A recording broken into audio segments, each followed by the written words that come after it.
Welcome to Hanging Out with Robert, that's me. This video is composed of things that I tinkered with throughout the day. For step-by-step detailed instructions of those tasks, you can click on the links in the comment section below.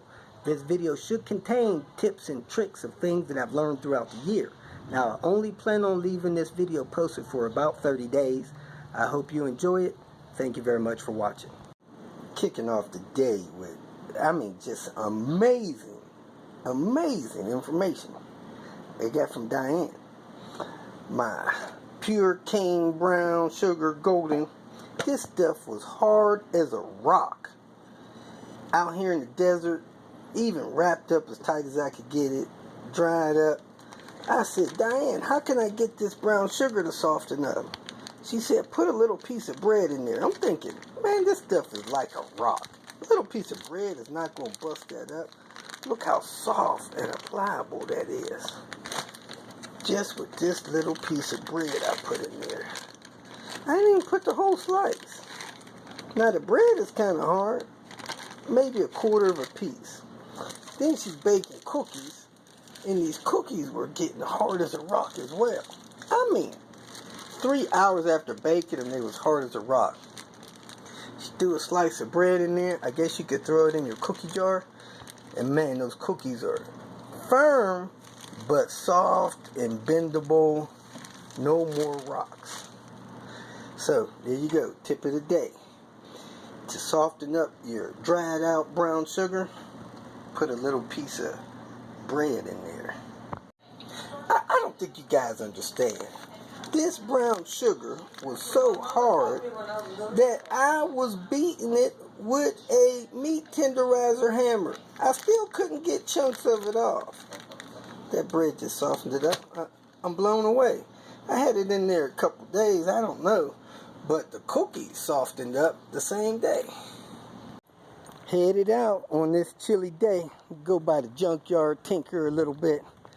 I'm going to put a antenna switch in Queen Bee. However, I think I forgot to get the wire harness of the switch. I got to dig the switch up to figure out. Let me check the back of Panther before I do that. But if I don't see the wire harness for the back of the switch, I'll cut one out of a 960. Probably get a couple of NA throttle body plates and just roam around a little bit. Maybe find something else to make a video on. So it's a little breezy. Hopefully that didn't mess with my audio quality much. Someone was sending me messages and I checked. I have a good antenna for a sedan. I don't know what happened. They hadn't hit me up since I told them I was going to check last week, Monday.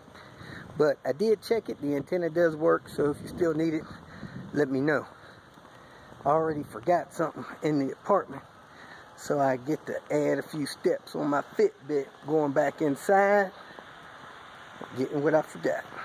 To the junkyard, need to check a few things out, head down to the new row, see what I can get into. Man, it's chilly down here. It's just under 50 degrees, got about a 8-9 mile an hour wind, right on the borderline of me needing a hat. Somebody finally got out of here and pulled this transmission. Good, that stops me from pulling. Because Lord knows I really didn't need it. They broke their bit off trying to get the flywheel out. Man, they did a lot of damage. Wonder what in the world they were thinking about.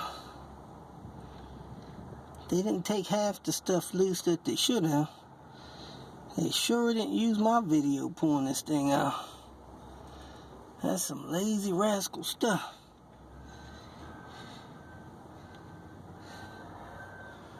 They got some of it out.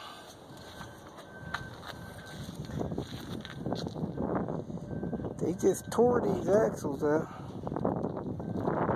Tore a lot of stuff out. Contemplating whether I should pull this flywheel for him. Let me see if I can tell. That clutch looks just about worn totally out. God knows I don't need a flywheel and stuff. Let me go on down here and do what I came here to do. I was thinking about taking this passenger side CV axle. They tore that knuckle up. Looked like they took that CV axle. That thing was heavy duty. They left the driver's side one. They left that knuckle. Well, if any of you guys got a 93 manual in your T5, run that thing up to 70 miles an hour and let me know what your RPMs is. Because I'm contemplating getting one of these days. I didn't have to have one right away. But I was thinking about pulling this one, tossing it in my storage, and just sitting on it until I need to do a clutch job. Man, that may be 4 or 5 years, so I wasn't in no hurry to pull one. If any of you Albuquerque people know who pulled that M56L out of that 93 850, have them give me a buzz if they want to swap that M56L for an M56H. Supposedly, the H that I have is better out the gate, has better torque for starting out, and it also is supposed to be a stronger transmission for people that's driving with power.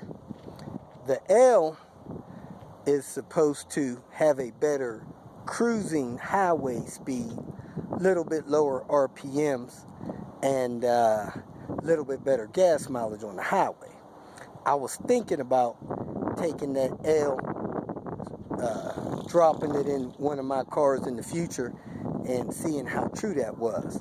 So if you're looking for an H, probably had a lot less miles on it. It came out of a 95 Volvo, so it has the same speed sensor setup, but it is supposed to be stronger internally, and it's supposed to have a quicker 0 to 60 time. Let me know.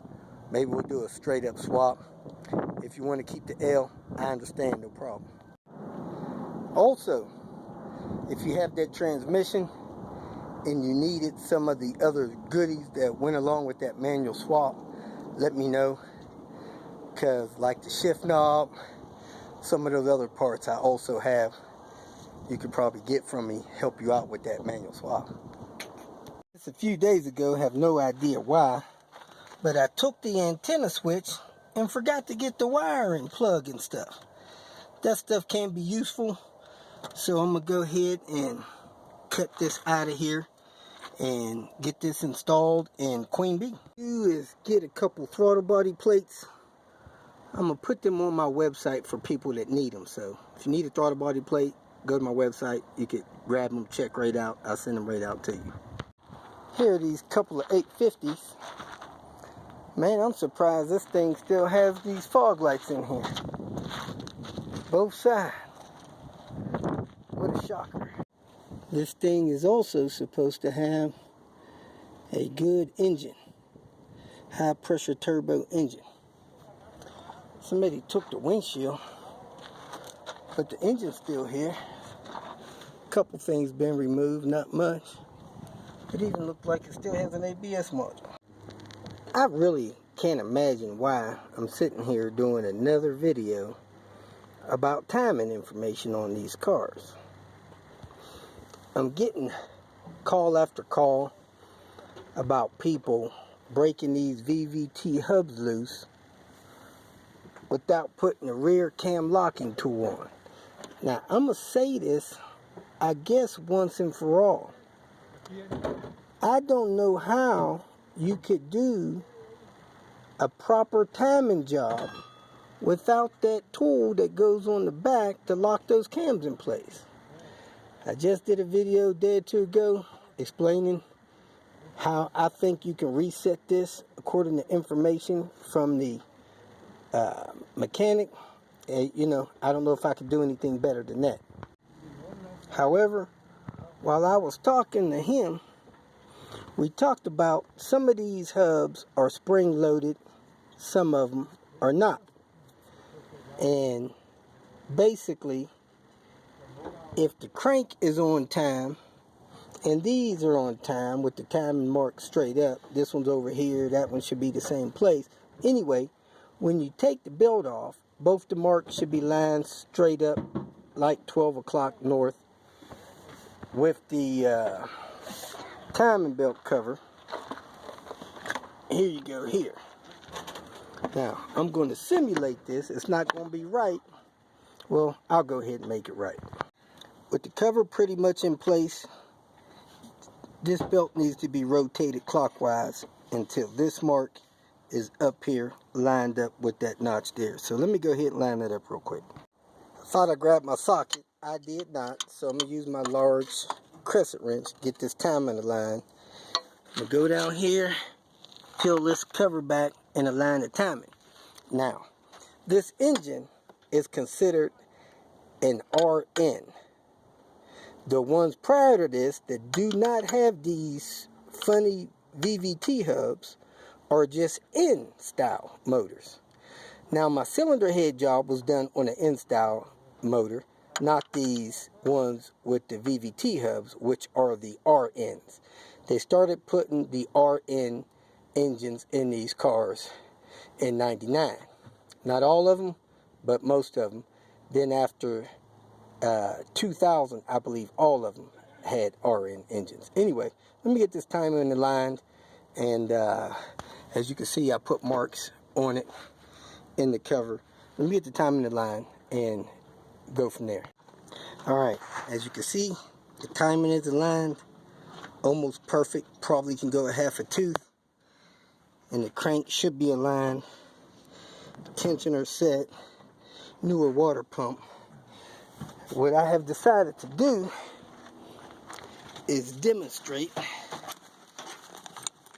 installing the IPD cam locking tool. So if you're just doing the belt and you're not doing any of the seals behind here, as you can see, this one has some kind of oil leak up here in here, so it needs the seals done. Nonetheless, you can install this IPD cam locking tool, and if you're only going to do the belt. Let me go ahead and turn this thing around a little bit more. It's a little bit off. I moved it a little bit more. As you can see, the marks look about perfect. Now this cam locking tool should slide in here somehow.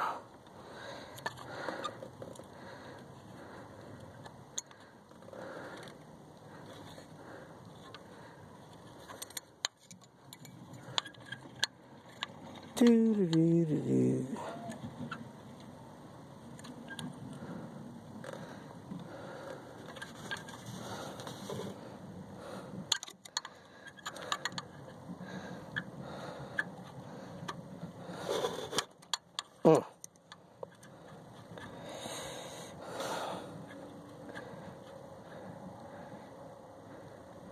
Let me back this up just a smidgen. It should fall in place. It is a very tight fit, and I got it in. You want to push these pins at least back to the back of the inner edge of the cam. As you can see, it says remove this before starting the engine, because if you try to start the engine with this, it's probably going to cause it to jump time, will either destroy the tool and or damage the engine. So anyway, the cam locking tool's in. That timing marks on that spot.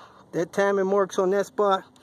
Now you can take this belt off, do whatever else you got to do in here, and put the belt on and not worry about the timing at all, because that cam locking tool held it in place. I have never used one of these to do the timing before. What I normally do is get the belt off, and when I'm putting the belt back on, the exhaust cam usually has moved because of cam tension, spring tension, or something. And I just wrestle this back into position, get the belt on about 25% of the time. One of them's off one tooth. I got to take it back loose. fix that one tooth, put it back on. Well, with this, it takes that guesswork out. You ain't got to wrestle around with it, putting it back and forth on.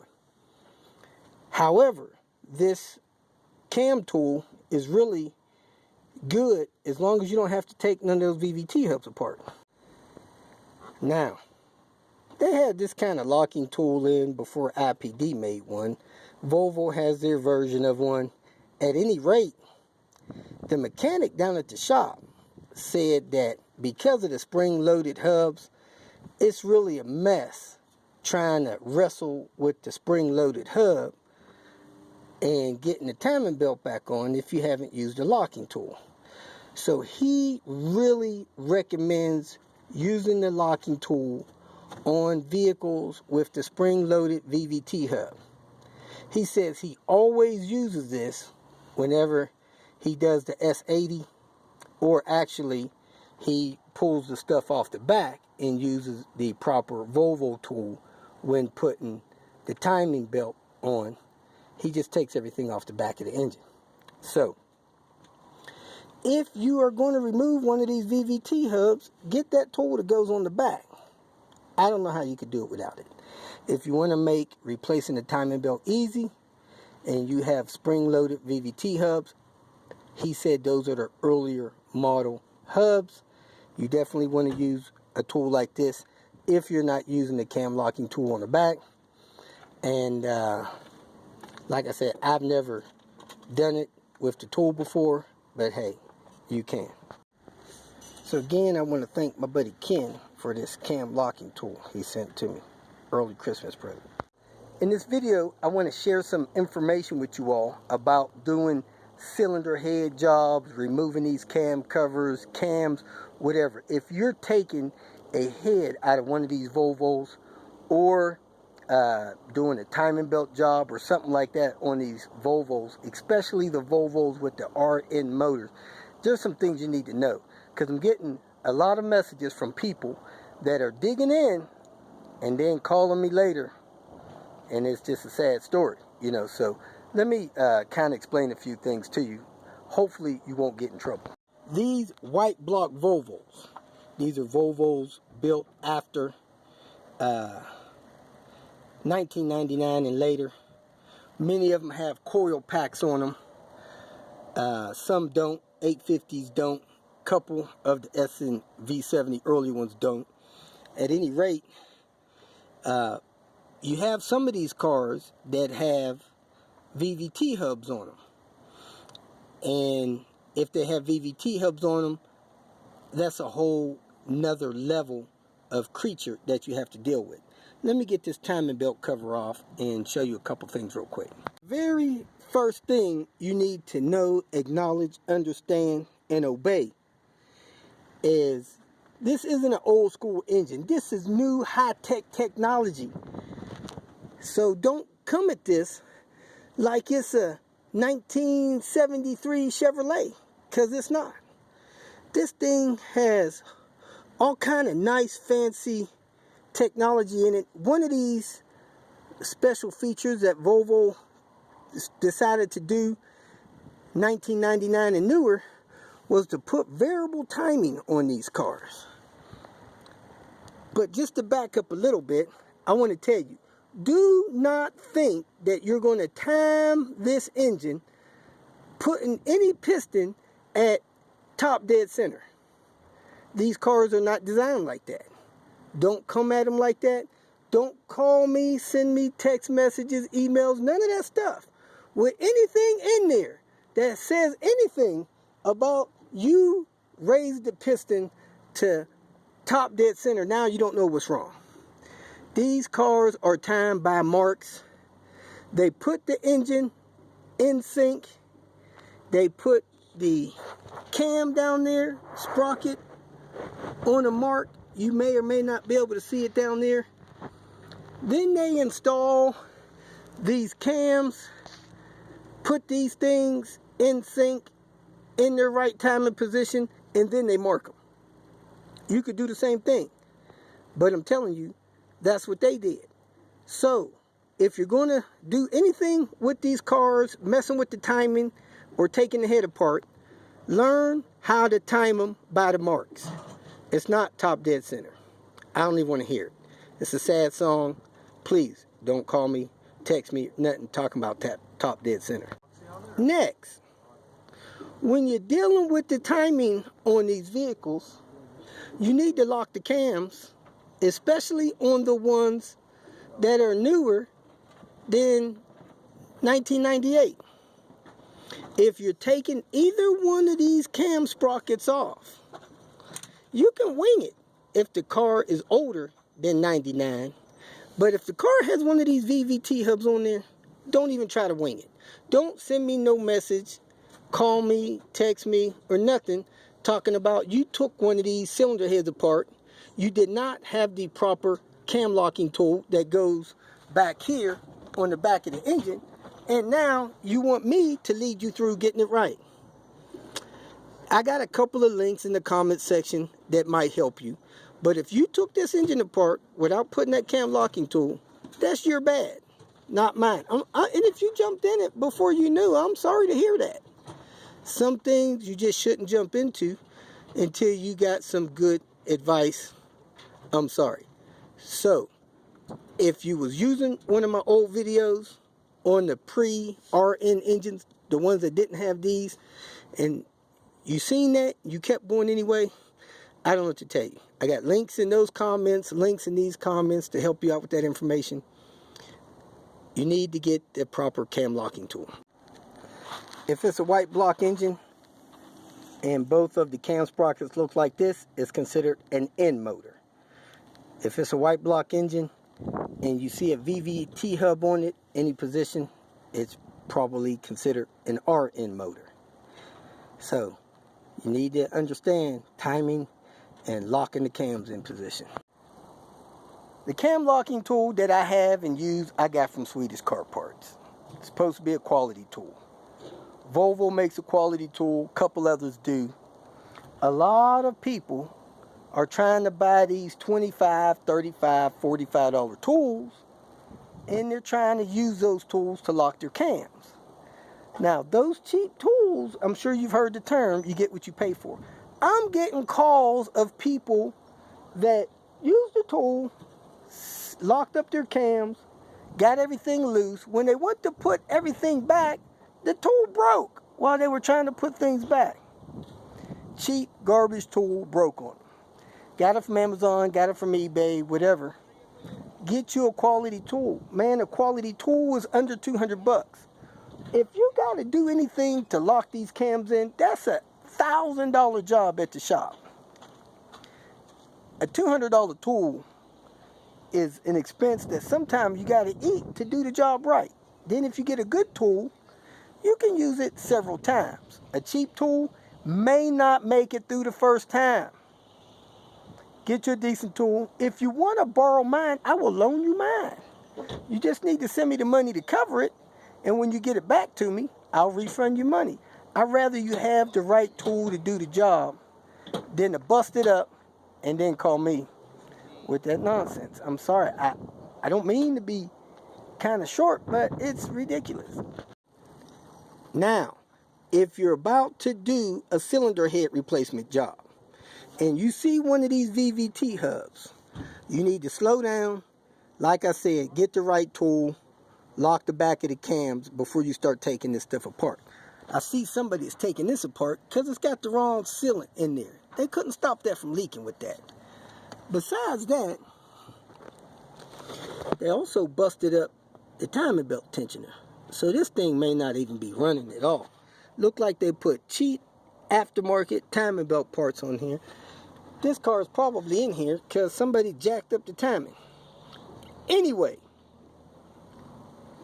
if the car has solid lifters, you need to keep the lifters in order. If you don't keep the lifters in order, when you get done, the vehicle will need a valve adjustment. Probably trash the motor. If you don't have a valve adjustment, it won't run right. It just won't. Outlined in my other videos. If you look down here at the head and you see these screw holes along both sides of the cylinder head, front and back. Those holes is how they access and make sure this thing has a proper valve adjustment. If you see those holes, those screws going in there on an angle, this car has solid lifters. If the vehicle has solid lifters, you pull this cam cover off, you pull the cams out, you will then be faced with those solid lifters. Keep those lifters in order. If you don't, the car's not going to run right. If you don't see those access holes, there's a chance that the car will have hydraulic lifters. If it has hydraulic lifters, you don't have to have them in order. So in the video I did, I mentioned that you could keep them in order. It wasn't necessary. That car had hydraulic lifters. The ones that have solid lifters have to be kept in order, or the car will need a valve job. You can only do a valve job with the head off. So don't do all this work, mix those up, and then come back looking for instructions on why it won't run right after you've mixed up these lifters and now the car needs a valve job. A lot of these cars have different configurations of these hubs. This is a solid camshaft gear. This is what was used from 92 all the way through 98. A million cars use them in their engines. There's nothing special about it. This right here is a variable timing cam sprocket. If you have one of those on there, your engine in your Volvo is considered an RN motor. They started putting RN motors in 1999 and newer. Like I said, there's several configurations. Hub on the exhaust cam, hub on the intake cam, whatever it is. If you're going to take one of those hubs loose to fix an oil leak, you need to have the proper cam locking tool on the back of the engine, or you're probably going to mess something up, destroy somebody's engine. I don't know what else I can say about that. If you're only doing the timing belt job, you can get the top cover that goes on the front of here. There's videos linked in the comments below, tell you how to set the timing before you pull a belt off. As you can see, somebody put a red mark here, somebody put a red mark there on these engines with the VVT hubs, engines post 98. With any of these configuration of these hubs, the timing mark is normally 12 o'clock. Comes straight up here. It aligns with the notch in the cover. Align that timing. If you're only doing the timing belt and you're not taking one of these hubs loose, some of these hubs are spring loaded. So you may or may not struggle putting that belt back on. If you put the cam locking tool on the back, it's easy to wrestle with it, get the belt back on.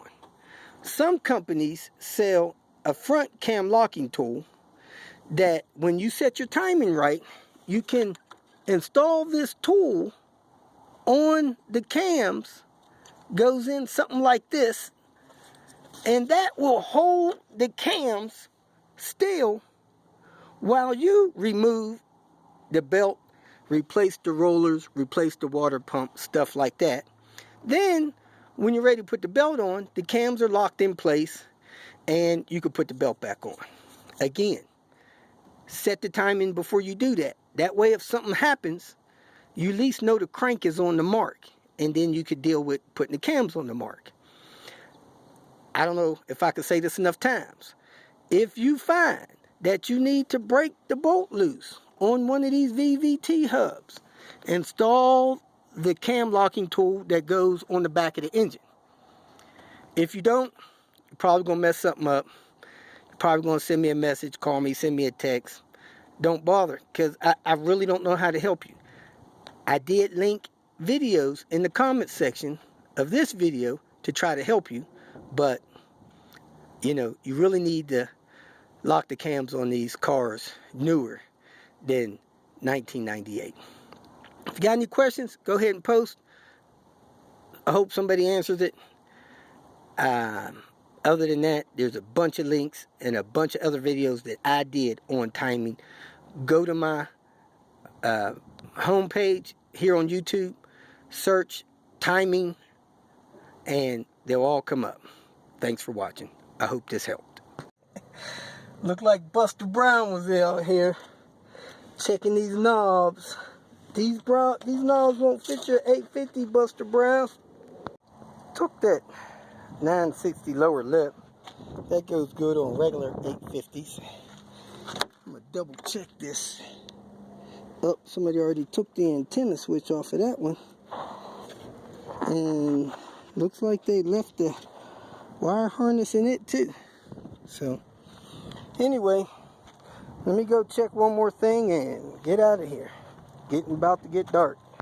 For those of you that don't know it, this bottom lip off of this 960 will clip on to the bottom of the bumper on the 850 and give it some pizzazz. Nice little addition to the front of your 850 if you don't have a R bumper. If you feel that this information was useful, please like it and share it with your social media friends. You can subscribe to my channel so that you will get notifications of future videos that I post. You can follow me on Twitter, and if you need to contact me directly, please visit my website.